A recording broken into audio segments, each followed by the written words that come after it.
Levítico 17, el versículo 11. Amén.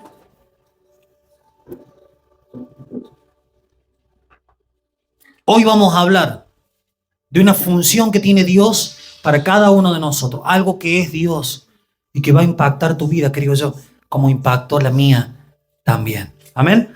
Levítico capítulo 17, el versículo 11. ¿Lo tiene allí? Fíjese cómo Dios obraba en la ley mosaica. Mire, versículo 11. Dice, porque la vida de la carne, está hablando en el sacrificio, está en la sangre.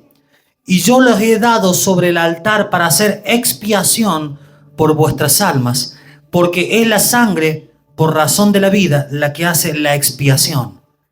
Antes, en la ley, para que un pecado quedara cubierto, expiación significa cubrir, para que un pecado quedara cubierto delante de Dios, un animal tenía que morir. ¿Escuchó? Un animal tenía que morir.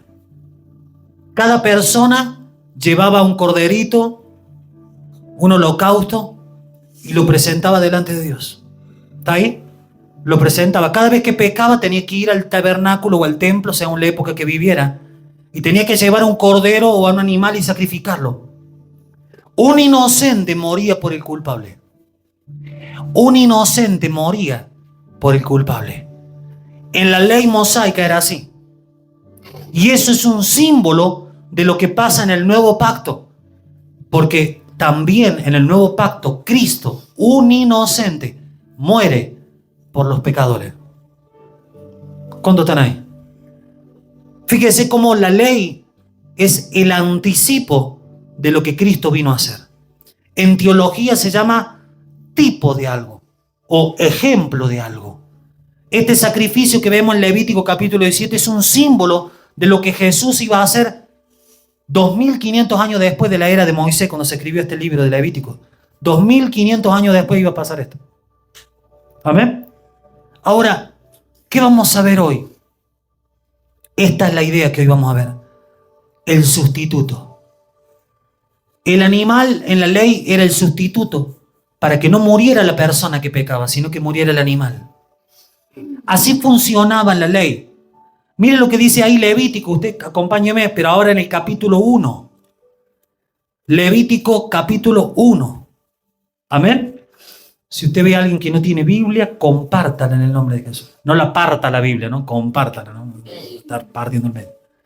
Levítico capítulo 1, pero el versículo 4 dice así: pondrá su mano sobre la cabeza del holocausto. ¿Quién presentaba? El que presentaba la ofrenda ponía la mano en la cabeza del holocausto. Y le será aceptado para hacer expiación por él. ¿Qué significa esto? Que cuando iban y presentaban el holocausto, no solamente el animal sustituía al pecador, sino que le ponía la mano al pecador encima de la mano, de la cabeza del animal, para que se produjera una transferencia del pecado. Era simbólico. Un animal no puede trasladar el pecado, pero es un símbolo de que ese animal iba a morir por mi pecado. Mire cómo era antes la sustitución. Alguien moría por mi pecado. Alguien que no tenía nada que ver con mi pecado. ¿Qué poder podría tener ese animal de morir? Un animal inocente. Un inocente moría por el culpable. Así era en la época de la ley. Y esto nos enseñaba, le enseñaba al pueblo de Israel hasta la llegada de Cristo. Le enseñaba que el pecado es muerte. ¿Qué le enseñaba? Que el pecado trae muerte. Claro, nosotros ahora con toda la Biblia completa entendemos que la muerte es espiritual primeramente. Y luego se va a manifestar algún día de nuestra vida, Dios no lo quiere, pero va a pasarnos a todos. Que se va a manifestar de manera física. Porque la muerte es el resultado del pecado. ¿Cuántos están ahí? Por eso es importante que nosotros lo entendamos. ¿Y qué me quiere decir Santiago con esto? Bueno, la idea de que usted y yo no hemos pagado por nuestro pecado, sino que hay alguien que ha reemplazado y ha pagado por ese pecado. Antes en la ley era un animal, ahora lo es nuestro Señor Jesucristo. ¿Cuántos dicen amén? Mire lo que dice 1 Pedro capítulo 3. Mire, présteme atención que estamos caminando hacia esto. Primera Pedro capítulo 3, versículo 18. ¿Lo tiene allí? Primera Pedro capítulo 3, versículo 18. Amén. Mire, preste atención. Si usted puede, siempre traiga el celular, una Biblia, anótelo. Le va a ayudar para que usted siempre evalúe lo que se dice desde aquí adelante. Amén. Primera Pedro capítulo 3, versículo 18. ¿Lo tiene ahí?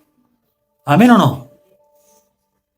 Dice, porque también Cristo murió por los pecados una sola vez. ¿Cuántas veces murió Cristo? Una sola vez por el pecado. El justo por los injustos, para llevarnos a Dios.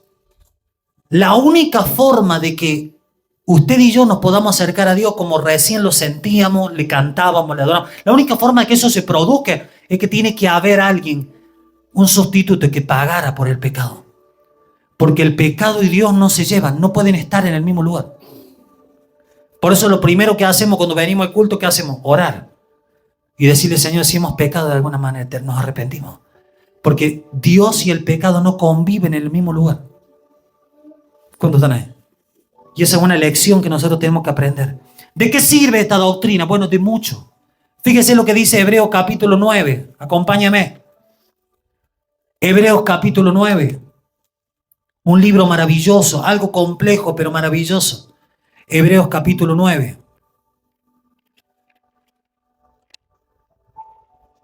Amén. Vamos a leer del versículo 11. ¿Lo tiene allí? Dice, pero cuando Cristo apareció como sumo sacerdote de los bienes futuros, a través de un mayor y más perfecto tabernáculo, no hecho con manos, es decir, no de esta creación, y no por medio de la sangre de machos cabrío y de becerro, mire la diferencia, así era en la ley, sino por medio de su propia sangre, entró al lugar santísimo una vez y para siempre, habiendo obtenido redención eterna. La palabra redención significa comprar con un precio. ¿Qué significa redención? Comprar con un precio. Usted y yo le salimos caro al Señor, porque tuvo que entregar su propia sangre para redimirnos, para salvarnos del dominio del pecado, de la maldición de la ley, para restaurar nuestra vida al propósito que Dios tiene para nosotros. ¿Me va entendiendo? Si no, cada uno de nosotros debería habernos subido cada uno a nuestra cruz y morir por nuestros propios pecados. Es lo que le dice el preso que estaba crucificado al lado de Jesús. Que le dice, nosotros estamos muriendo por nuestro propio pecado, pero este es alguien justo, alguien santo. Estaba Jesús ahí al lado. La doctrina de la sustitución nos ayuda a valorar la salvación. Vio que parece que tomáramos como que todo es gratis, ¿no? Claro que no tuvimos que pagar por la salvación, pero alguien sí pagó por la salvación. Y algo mucho más caro que dinero en efectivo, que una tarjeta de crédito, de débito. Su sangre derramada por nosotros. ¿Para qué? Para tener redención eterna. Mire lo que dice el versículo 13. Porque si la sangre de los machos cabríos y de los toros y las cenizas de la becerra rociadas sobre los que se han contaminado santifican para la purificación de la carne, ¿cuánto más la sangre de Cristo, el cual por el Espíritu eterno se ofreció que a sí mismo sin mancha a Dios, purificará vuestra conciencia de obras muertas para servir al Dios vivo? Si antes, en el pacto anterior, en la ley, cuando una persona se acercaba con fe, por la fe Dios aceptaba ese sacrificio y expiaba ese pecado, ¿cuánto más Él puede purificar tu pecado si vos te arrepentís? Porque ya no se derrama la sangre de un cordero. Hoy se derrama la sangre del Cordero de Dios. Hoy se derrama la sangre cada vez que nosotros pecamos. Invocamos esa cruz y esa sangre derramada en aquel momento que nos limpia de nuestro pecado. ¿Cuántos están ahí? ¿Por qué es tan importante esto? Porque nosotros tenemos a alguien que sustituyó nuestro lugar. Ese sacrificio lo tendremos que haber hecho cada uno, pero Él murió por todos nosotros. Mire lo que dice el versículo 15. Y por eso Él es el mediador de un nuevo pacto. ¿En dónde vivimos? En un nuevo pacto. Por eso no juntamos ni diezmo, ni voto, ni primicia, porque estamos en el nuevo pacto. ¿Qué te está diciendo el versículo? El nuevo pacto. Es extraño que no se cite ese versículo. Pero Él dice que es el mediador de un nuevo pacto. A fin de que, habiendo tenido lugar una muerte para la redención, que es la muerte de Jesús, de las transgresiones que se cometieron bajo el primer pacto, los que han sido llamados, ¿cuándo han sido llamados? ¿Cuántos Dios los llamó? Amén. Los que han sido llamados reciban la promesa de la herencia eterna. ¿Cuál es la herencia eterna? La salvación de tu vida, de tu alma. ¿Cuántos están ahí? Usted y yo hemos recibido una herencia que es eterna, que no cambia si gobierna Milei o Cristina, que no cambia si el dólar está 1000 o 1200. Una herencia que no se modifica. A veces nosotros cambiamos con Dios, pero Él no cambia su propósito con nosotros. Él no es un ser humano para que mienta, ni un hijo del hombre para que se arrepienta, dice la Biblia. Nosotros tenemos un sustituto, alguien que nos ama, alguien que ha dado su vida por nosotros. ¿Cuántos dicen amén? Ahora, ¿y cuándo entró en vigencia esta sustitución maravillosa que Jesús hizo muriendo por nosotros? Miren lo que dice el versículo 16. Porque donde hay un testamento, necesario es que ocurra la muerte del testador. ¿Cuándo se reparten los bienes de una persona? ¿Cuando está vivo o cuando muere? A ver, ¿quién me ayuda? Cuando muere. ¿Cuándo se repartieron los bienes espirituales que Cristo derramó a cada uno? Cuando murió. Quiere decir que cuando entramos al nuevo pacto, cuando murió Jesús. Ese es el pasaje que lo dice. Por eso nosotros no podemos practicar cosas del antiguo pacto. Porque en sí estaríamos rechazando a Jesús. Estaríamos diciendo, yo me puedo salvar por mis obras. Yo me puedo salvar por mí mismo, por lo bueno o lo buena que soy.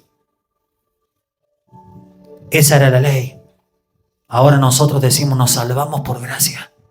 No lo merecía, pero alguien cubrió mi lugar. Alguien me sustituyó.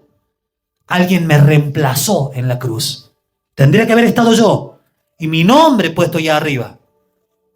Pero estuvo Él, un inocente, muriendo por los culpables, que somos todos. Acá nadie puede decir, no, yo soy el más santo. No. Todos nosotros, dice la Biblia, somos pecadores y estamos destituidos de la gloria de Dios. Pero Él ha hecho un puente con su vida para que podamos acercarnos a Dios. Recién lo leímos. El Espíritu Eterno nos libra de las obras muertas y nos acercamos a Dios. ¿Cuántos dicen amén? Por eso, hoy el Señor nos está llamando. Hoy Él es el sustituto. Usted mira a Santiago y no entiendo a lo que vamos. ¿Qué es lo que me querés enseñar? Bueno, acá viene la parte práctica de la doctrina. Siempre las doctrinas en la Biblia tienen una parte, entre comillas, si usted me permite, teórica. Y viene la parte práctica. Que es que Él, el Señor, luego de morir y de resucitar, aún los cristianos evangélicos, los católicos, creen en la ascensión de Cristo. ¿Cuántos están ahí? Creen que Cristo subió al cielo. ¿Cuántos me van siguiendo? Y dice la Biblia que Él está sentado a la diestra de Dios Padre, intercediendo por nosotros. Amén. Ahora, además de ese servicio, que nos da un ejemplo de humildad y de sencillez tremendo, ¿no? El Hijo de Dios, sirviéndonos a nosotros, amándonos a nosotros. Además de eso, Él también es el sustituto de lo que te falte en esta vida. Y yo quiero que vos me escuches en estos minutos que ya estamos en la parte que yo necesito que vos escuches, porque esto puede cambiar tu vida para siempre como la cambió la mía.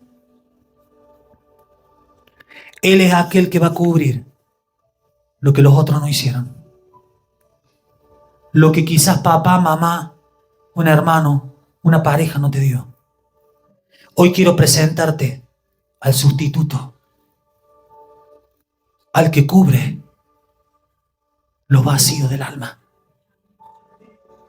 al que te está llamando hoy.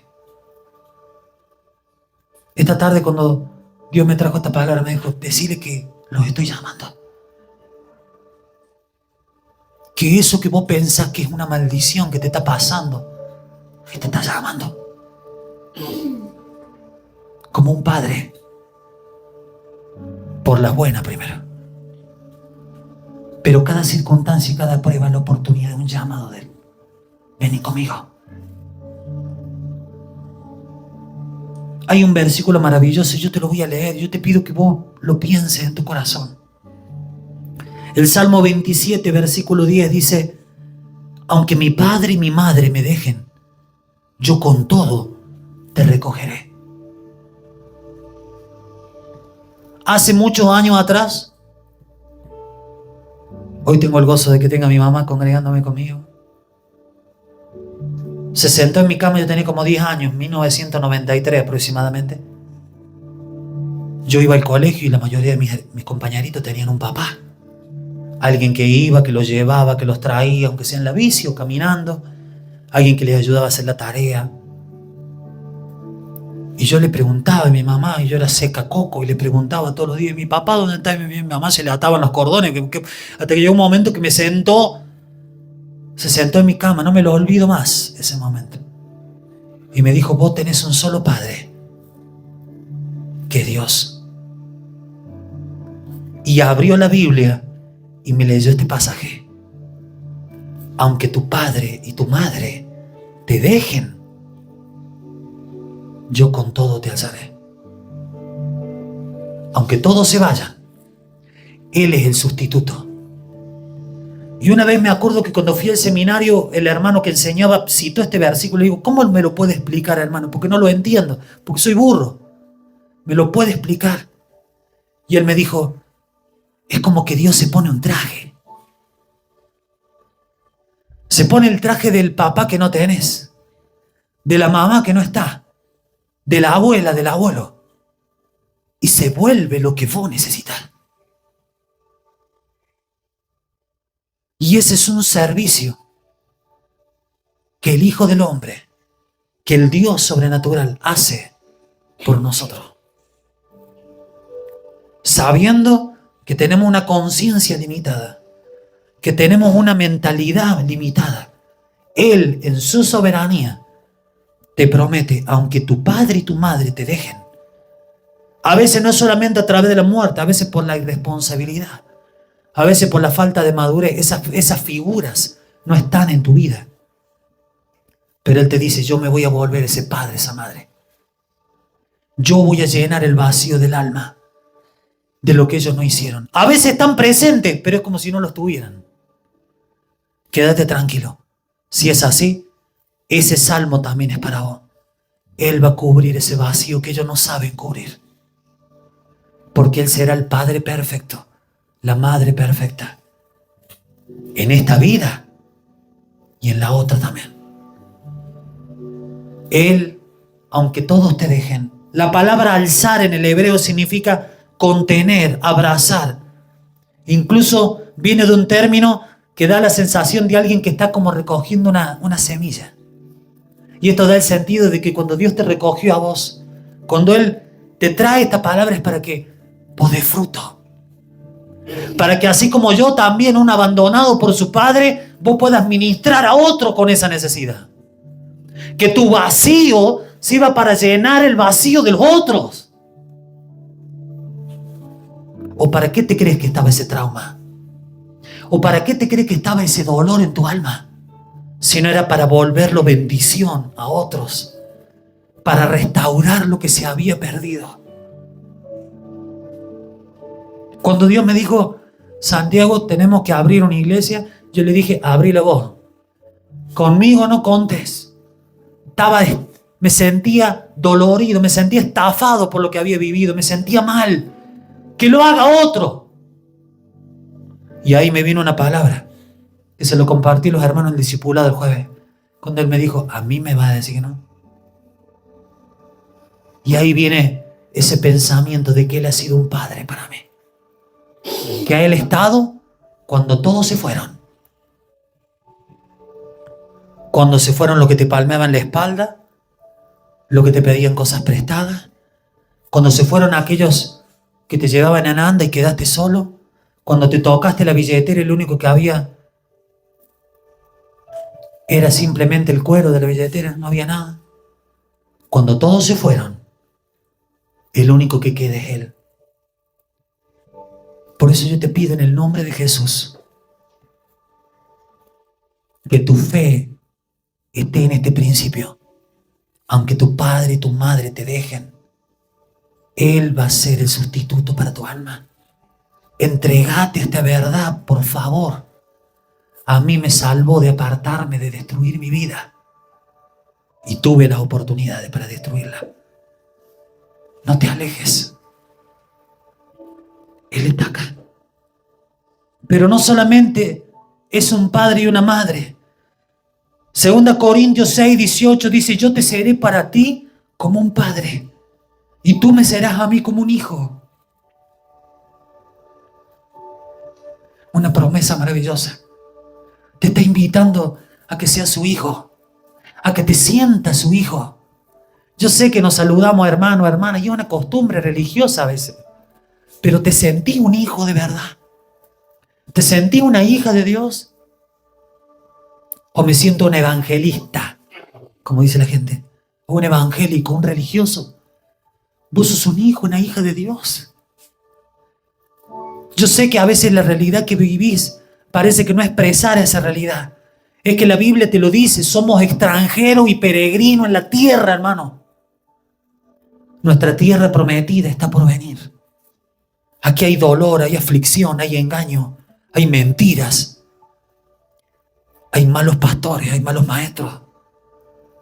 Pero en el reino eterno, donde Él gobierne la tierra, ya no habrá más dolor, ya no habrá más mentiras, ya no habrá más muerte. Por eso Dios nos da el desafío de hacer algo nuevo aquí en esta ciudad y donde quiera que Dios nos lleve. Pero recuerda esto: el que va a llenar los vacíos nunca será un ministerio, nunca será un pastor, nunca será alguien humano. Solamente el que puede ser el sustituto, el que puede vestirse de esa persona y llenar ese vacío. Yo no sé si usted está sintiendo la presencia de Dios, pero el Espíritu Santo te está hablando. Él es el que llena los vacíos de las emociones, del corazón. Pero también no se queda como padre y madre. Hebreos 2:11 dice: por tanto, el que santifica, que es Cristo, como los santificados que somos nosotros, todos somos de un mismo Padre, porque Él nos llama hermanos. Tenés un hermano mayor que Jesús. Alguien que te entiende, alguien que es humano, pero a la vez que es Dios también. Alguien que sabe tus luchas, tus pruebas y no te juzga. Te abraza, te ama. Abrí tu corazón en esta noche, te lo ruego. Ese hermano mayor, algunos que han tenido hermano mayor, yo tuve hermana mayor. Me tenía cascando. Ay, papá. Capaz que era más bravo que mi mamá en alguna cosa. Para estudiar, para todo, el hermano mayor se hace responsable de los otros. ¿O no es así? Es el que, si no está la mamá o el papá, lo va a buscar al colegio. Lo ayuda, lo reta, lo casca. En este caso, Jesús es nuestro hermano mayor. Aquel que se ha hecho responsable por nosotros. Aquel que nos va a cuidar. Aquel que, como dice Hebreos capítulo 6, es un sacerdote que puede compadecerse de nuestras debilidades. ¿Por qué? Porque Él es humano también. Él sabe lo que duele la carne. Él sabe tener que decir: tengo sed, tengo hambre. Él sabe lo que es llorar. Él sabe lo que es reírse. Él sabe lo que es confiar en alguien y que te engañen. Él sabe lo que es estar solo y estar rodeado de personas. Él es el hermano, porque Él es el sustituto. No entiendo, Santiago, ¿cómo puede ser padre y madre y hermano? Porque Él es Dios. Cuando necesita un hermano, Él se viste de hermano. Ahora necesita una madre, se viste de una madre. Ese es el poder sobrenatural de Él. Por eso no pongas tu mente y tu corazón y tu fe en las personas. Ponela en Él. Él es tu padre. Él es tu madre. Él es tu hermano. Y el último pasaje que te comparto. Éxodo 33:10. Él también va a ser un amigo, una amiga. Hay veces que los amigos fallan, engañan, que no te la hacen fácil. Pero Éxodo 33:11, y con este pasaje cierro porque es tremendo. Dice, y Moisés hablaba con el Señor cara a cara, como quien habla con un amigo. Yo no sé usted, pero yo quiero cada día más esa relación. De poder hablar con Él como un amigo. De poder escuchar su voz. Ayer estábamos por hacer algo con Clara y claramente los dos sentimos de parte del Espíritu Santo no hacerlo. Años sembrando esa relación para tratar de escuchar esa voz. Y cuando me levanté le dijo, claro, vos sabés que siento. Y ella me dice, yo siento lo mismo.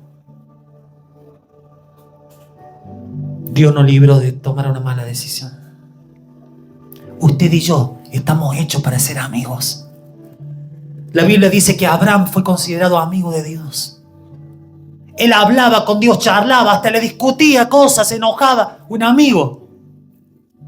Cuando uno tiene un amigo que es eterno y que vive dentro tuyo, nunca está solo. Yo no sé si vos estás pensando que vivís sola o solo, pero te quiero decir que es mentira. Hay alguien dentro tuyo que vive con vos y te acompaña a todos lados. Pero no es algo que conforma a la gente que cree en Dios. No, es una realidad tangente. La palabra de Dios dice que Él estará contigo todos los días hasta el fin del mundo. Mentira que estás sola. Mentira que estás solo. Es una mentira del diablo.